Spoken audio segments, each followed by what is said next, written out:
Trois grands titres de l'actualité. Le début de la visite du pape François en Irlande. Il est arrivé ce matin à Dublin, un déplacement qui intervient alors que l'Église catholique a de nouveau été ébranlée la semaine dernière par des révélations d'abus sexuels perpétrés aux États-Unis. Un dossier d'autant plus sensible que le clergé irlandais a par le passé été secoué par plusieurs affaires. Peu après son arrivée, le pape a exprimé sa honte et sa souffrance. Écoutez.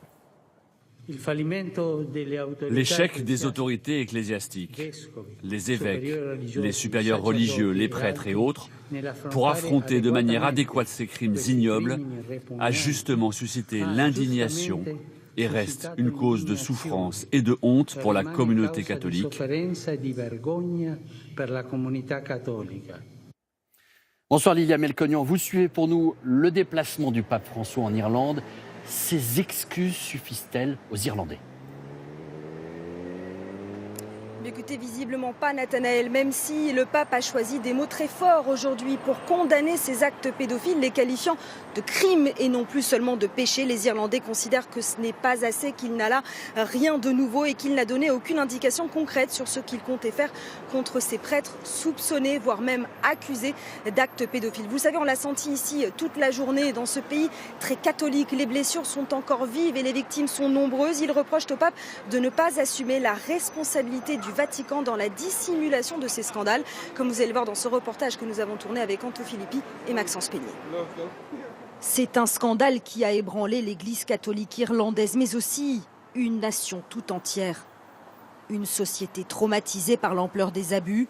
Près de 15 000 enfants irlandais victimes de prêtres pédophiles. Parmi eux, Colm O'Gorman. Il avait 14 ans quand le prêtre de sa paroisse a commencé ses premiers attouchements. Un secret qu'il a gardé longtemps pour lui. Je n'avais pas les mots pour raconter ce qu'il m'arrivait. En plus, j'avais profondément honte. Je n'avais que 14 ans, j'étais un garçon. C'était troublant pour moi. Il savait comment me manipuler. Il m'a fait du chantage. Et il a continué à m'agresser de plus en plus violemment. Son calvaire durera 3 ans. C'est à ses 28 ans que Colm décide de faire éclater la vérité en portant plainte contre le prêtre, mais aussi contre le Vatican.